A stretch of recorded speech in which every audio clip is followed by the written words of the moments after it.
WhatsApp everyone, এখন সবাই যাচ্ছি পাঁচু ঠাকুরের মন্দিরে। কারণ এই ছোট্ট সোনার মানসিক সেটা পূরণ করতে যাওয়া হবে। আর কদিন পর এর মুখে ভাত। তার আগে নাকি পাঁচু ঠাকুর যত মানসিক করে রেখেছে তার মা বাবা ঠাকমা দাদু ভাত খাওয়ানি হওয়ার আগেই সেগুলো পূরণ করতে হবে। সেজন্য আমরা সবাই যাচ্ছি পাঁচু ঠাকুরের মন্দিরে। চলে এসেছি পাঁচু ঠাকুরের মন্দিরে। আমি ফার্স্ট টাইম এলাম এখানে।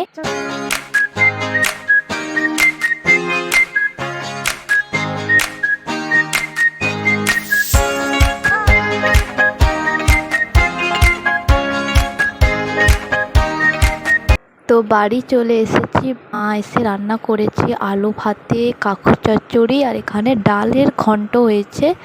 তো আমার খাওয়া দাওয়া হয়ে গেছে।